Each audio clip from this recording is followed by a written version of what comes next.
健全なる魂は健全なる精神と健全なる肉体に宿る。 Memento es sobre un drama, más en específico sobre una venganza.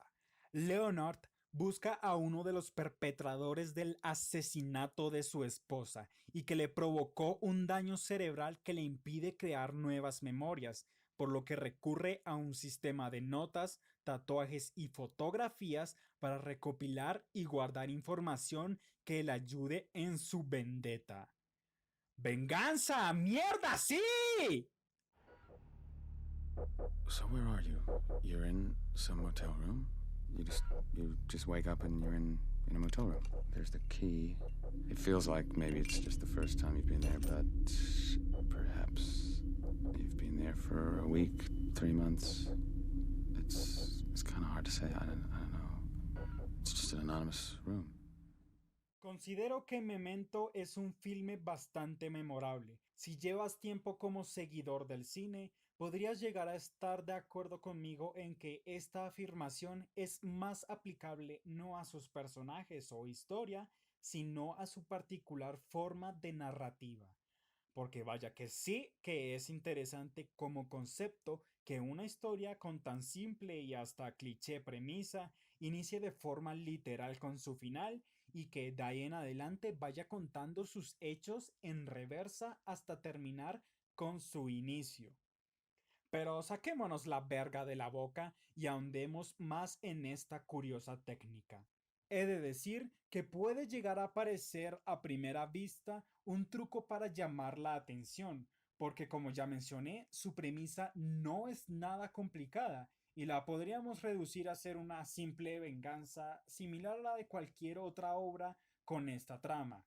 Así que en principio el criticismo anteriormente dicho aplica, pues se busca complicar algo que en realidad no es complicado, como si la trama no fuese suficientemente interesante. Sin embargo, y como contraargumento, acotaré en defensa de esta técnica de narrativa en que ésta sirve para contribuir al misterio.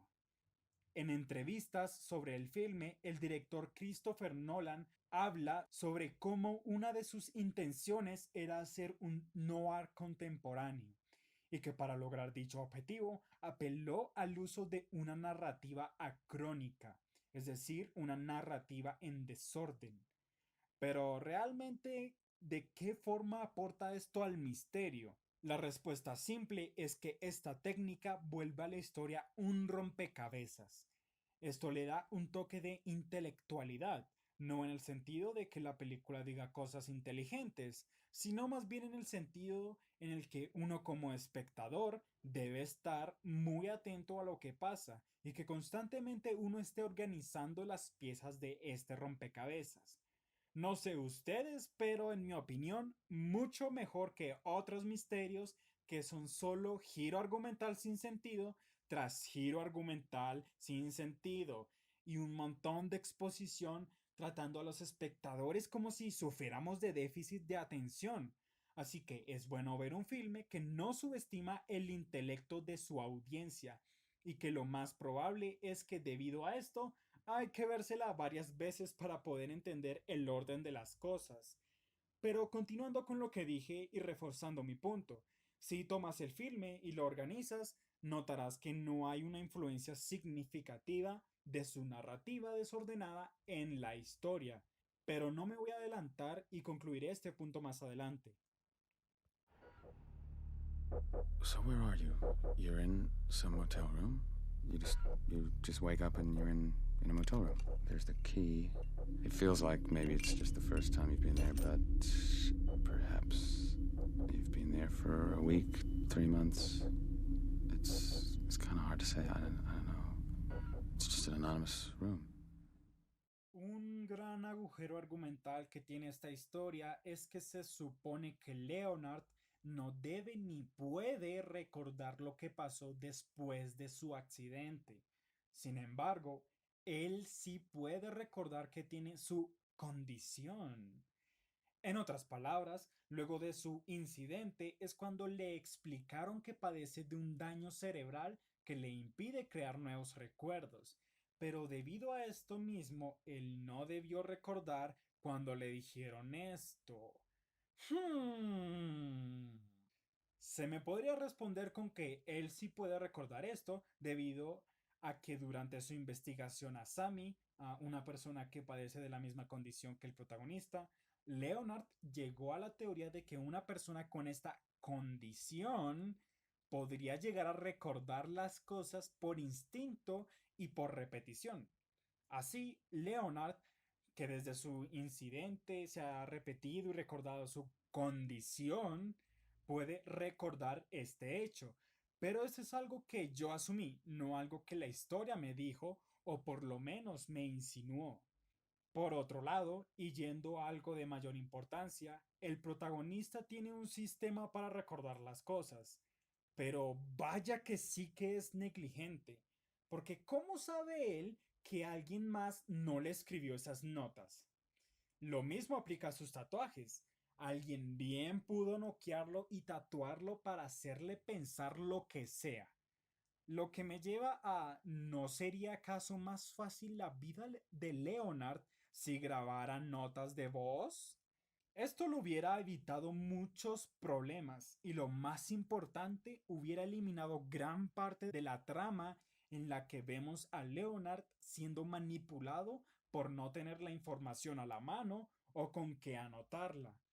Así que ahí está, una gran conveniencia, una muy considerable y un agujero argumental sin justificación ni explicación.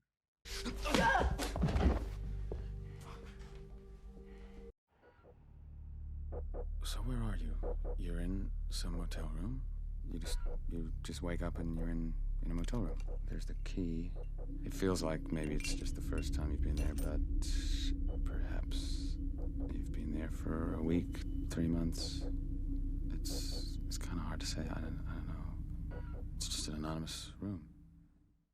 El filme deja algunas cosas bastante ambiguas. No creo ser el único que llega a preguntarse si realmente la persona a la que el protagonista era realmente la que estaba buscando.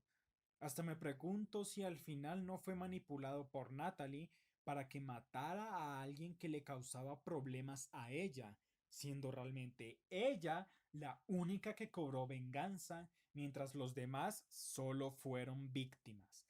Lo que a mi parecer es una espada de doble filo. Por el lado negativo, hace al protagonista una herramienta argumental con patas y un títere manipulado, y por el lado positivo, hace que la historia sea una tragedia, claro, sin llegar al extremo de ser una tortura y un tedio de ver, que al final demuestra el lado humano, pero oscuro de sus personajes. Pero esto es solo mi interpretación y teorías personales mías sobre la cinta. Así que veamos un lado más canon, más oficial. Veamos, se nos dice que Lenny, el hombre que mató al protagonista al inicio de la película, sí resultó ser el asesino, lo que yo considero es algo malo, pues no se le explora mucho como personaje. Más parece un villano unidimensional que hace lo que hace porque sí, no porque realmente tenga algo en contra del protagonista. Si no es él, y por el otro lado, lo que le dice a Leonard cerca del final es verdad sobre que todo esto es un engaño y fue él mismo quien mató a su esposa y que todo este tiempo ha vivido y solo busca vivir en una mentira para tener un propósito por el cual seguir existiendo, el cual es la venganza. Entonces me lleva a cuestionarme cuál es el punto de todo esto. Manipular a alguien para que mate vendedores de drogas, conseguir dinero y protegerlo de la policía ya que tú eres policía. Eso suena muy interesante. Y si bien ya responde a la pregunta del por qué y le da una motivación al villano, hace que el conflicto pierda ese toque personal entre el protagonista y el villano, cosa de suma importancia en las historias de venganza. Además, sea cual sea el caso, no me pareció una buena decisión solo tomar el punto de vista del protagonista. Ok, puedo entender que se hizo con la intención de generar confusión en el espectador, manteniendo el foco al hacernos sentir como el mismísimo protagonista, como si tuviéramos esa condición. Pero esto bien pudo seguirse haciendo y aún así dar la perspectiva de personajes interesantes como Natalie y el mismísimo villano, para así arreglar algunos problemas que acabo de mencionar. Y así podría seguir divagando, pero mi punto aquí es que algunas preguntas no son respondidas y son dejadas al aire con cierto grado de pistas para que sea el espectador quien haga alguna asunción, así como las acabo de hacer yo. Hasta aquí no quiero que se me malinterprete. No estoy diciendo que esto sea algo negativo. Al contrario, es aburrido y tonto que una historia te dé toda la información y no te deje espacio para pensar o sacar tus propias conclusiones. Por suerte, como ya expliqué, este no es el caso con Memento. La gran pregunta es respondida, tanto como si decides creer en la versión donde Leonard mató a su esposa y termina siendo manipulado por Lenny, como en la versión donde sí fue Lenny quien mató a la esposa de Leonard y al final este logra su venganza. Sea cual sea el caso, la nota final es bastante agridulce, tendiendo más a lo trágico, pues es una lástima que hayas cobrado venganza y te hayas deshecho de una escoria social que te ha manipulado todo este tiempo, pero que al final no vas a ser capaz de recordarlo.